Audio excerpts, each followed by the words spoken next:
In this video, I'll be talking about breaking bad news. This is a common station that pops up, but also knowing a correct structure allows you to be a safe doctor.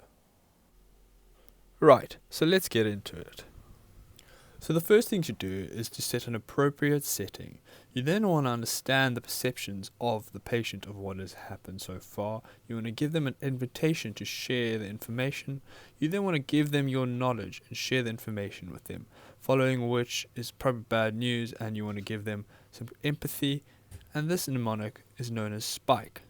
And you want to be a safe doctor, so you never want to forget the S for safety netting and strategy going forward. Right, so let's dive into creating an appropriate setting. Firstly, you want to ensure your patient is comfortable, so sit them down and take them to a quiet place. Then establish a good rapport. Just make some small talk and talk to them. You then need to just ensure confidentiality between the patient and your team of doctors. The next step is to get an idea of the patient's perceptions of the events till now. So ask them what has happened so far, do you have any idea what it could be, and ask them what worries them the most. Once you've got their understanding and filled in any gaps of information, you want to give them an invitation to know the results. So tell them, I have the results, would you like me to give them to you? Now the next step is crucial. Break the news in layers and with a warning shot. So start with, as you know, we have X, Y, and Z.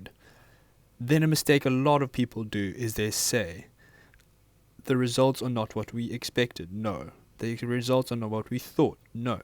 Say, the results are not what we hoped. This is very important. And pause. This would have been the warning shot. Then break the news. I'm sorry to say that you, X, Y, and Z. Then pause. This pause will make or break the consultation. While pausing, prepare for the next step of showing empathy by observing your patient's emotion and acknowledge them. I can see this is a big shock. Don't forget to pause. These are vital. You appear, state the emotion, and then from here you can explore how they are feeling further.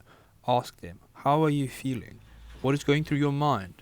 What is upsetting you the most? Once you've given them some time, you need to still be a safe doctor and create a strategy to go forward. So safety net and strategy. But this is an overwhelming moment for patients at times, and the best would be for them to go home, think it through, and come back later and have their questions answered. Unless you feel as the doctor they would benefit having their questions answered now. Then mention the 4 important points. So 1, acknowledge that this is a lot. 2, schedule a follow-up to give them information. 3, confirm this is okay with them. And 4, ask them if they have any questions, and if they have questions, answer them. At the end of the consult, let them know that they have your support and they should contact you if needed. I hope this short tutorial gives you a basic layout to breaking bad news to a patient. Just remember that this is an overwhelming moment for the patient, so layer the bad news to them, don't rush them, and ensure that they know that they have your support. Thank you for watching this video. If you liked it, please subscribe, like, and comment below.